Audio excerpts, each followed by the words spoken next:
টি-20 series শেষে কলম্বোয় পাড়ি দেবেন গৌতম গম্ভীর এবং ওয়ানডে স্কোয়াডে থাকা বাকি প্লেয়াররা। 3 ম্যাচের ওয়ানডে সিরিজ কলম্বোতে। বিরাট কোহলি, রোহিত শর্মা, কুলদীপ যাদবদের মতো ক্রিকেটার যারা শুধু ওয়ানডে স্কোয়াডে রয়েছেন তারা কলম্বোয় পৌঁছে গেছেন।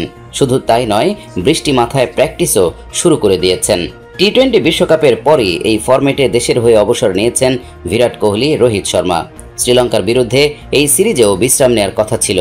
ভারতীয় দলের নতুন হেড কোচ গৌতম গম্ভীরের কথায় তারা ছুটি বাতিল করে এই সিরিজ ফিরতে রাজি হয়েছে। তার একটা বড় কারণ, আগামী চ্যাম্পিয়ন্স ট্রফি ওয়ানডে ফরম্যাটেই হবে টুর্নামেন্ট। তার পরিকল্পনা প্রস্তুতি এই সিরিজ থেকে শুরু করে দিতে চান গৌতম গম্ভীর। গত সোমবার কলম্বোয় প্র্যাকটিস শুরুর কথা ছিল রোহিত, বিরাটদের।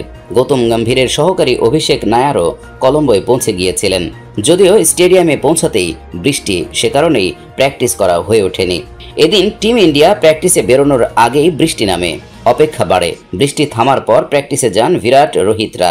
এই দুজনের উপর বাড়তি ফোকাস, কারণ গত বছর ঘরের মাঠে ওয়ানডে বিশ্বকাপের পর এই ফরম্যাটে আর খেলেননি বিরাট, রোহিত। চ্যাম্পিয়ন্স ট্রফির আগে প্রতিটা ওয়ানডে তাদের জন্য খুবই গুরুত্বপূর্ণ। তেমনি দলের তরুণ ক্রিকেটার হর্ষিত রানার কাছেও এই সিরিজ বাড়তি আবেগের। জিম্বাবুয়ে সফরে প্রথম দুটি টি-20-র জন্য জাতীয় দলে ডাক পেয়েছিলেন, যদিও একাদশে সুযোগ পাননি। শ্রীলঙ্কা সফরে ওয়ানডে স্কোয়াডে রয়েছেন কেকেআরের এই তরুণ পেসার। আইপিএলে নজর কেড়েছেন। আন্তর্জাতিক ক্রিকেটের চাপ আলাদা। নেট সেশনের মাঝে বিরাট কোহলির সঙ্গে দীর্ঘ সময় কথা বলতে দেখা যায় হর্ষিত রানাকে।